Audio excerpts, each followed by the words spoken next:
profitez de votre paix tant qu'elle est encore là. C'est un conseil que je me dois de vous donner. Lorsqu'on nous avait parlé du concours d'éloquence sur le thème de la paix, j'ai su qu'il fallait que j'y participe. J'avais du monde à rendre fier et il fallait que je montre que je pouvais y arriver. Alors il me fallait un sujet. Mais lequel ? J'avais eu quelques idées, mais il est vrai qu'aucune d'entre elles n'avait réellement retenu mon attention.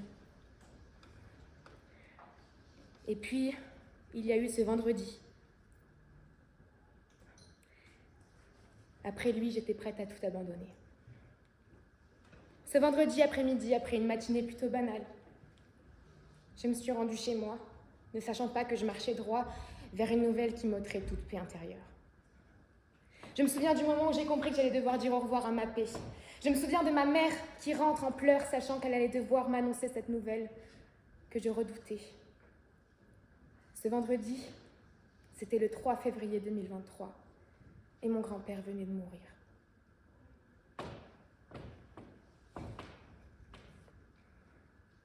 Il est mort à 67 ans. Soudainement, nous n'avions pas eu le temps de voir cet événement arriver alors.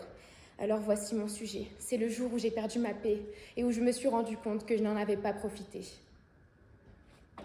Mon grand-père est mort. Mon grand-père est parti.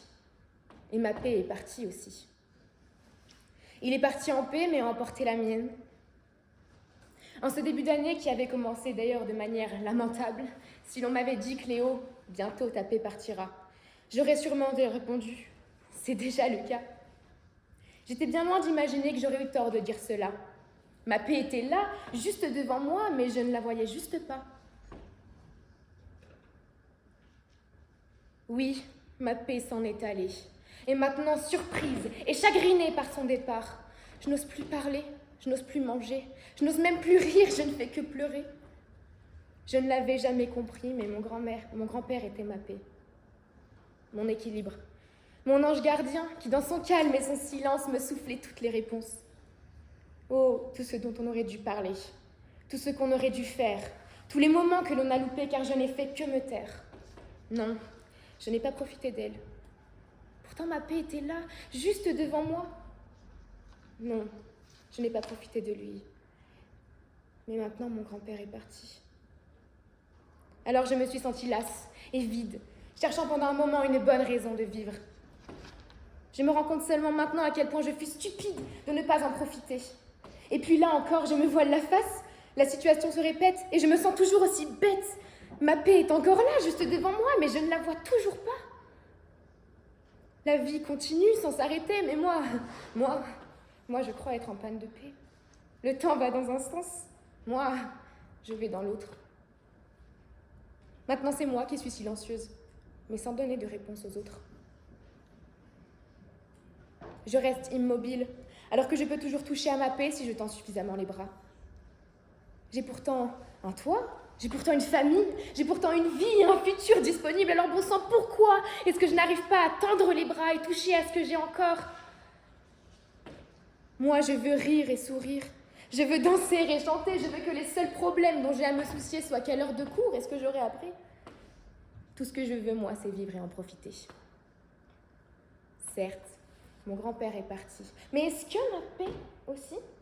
N'est-ce pas là seulement ce que ma tête me dit ? Je ne lui ai peut-être pas dit tout ce que j'aurais dû lui dire. Je n'ai peut-être pas fait tout ce que j'aurais dû faire. Et j'aurais sûrement dû parler quand ma tête me disait de me taire. C'est donc pour cela qu'aujourd'hui, c'est mon sujet. Je veux vous ouvrir les yeux. Je veux vous éviter cette souffrance constante.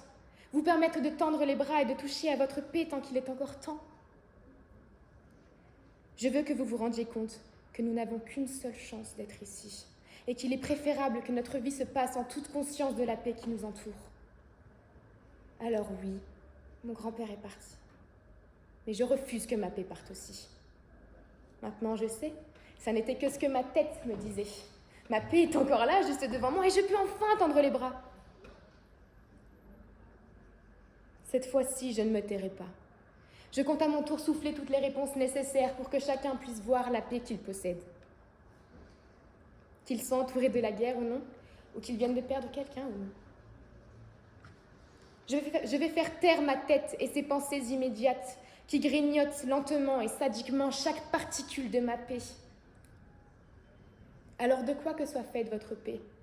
D'une personne, d'un animal ou d'un simple quotidien? Profitez-en, s'il vous plaît. Moi, je vais le lui dire. Que dis-je? Je vais le lui crier. Cher grand-père, promis. Ma paix, je vais en profiter.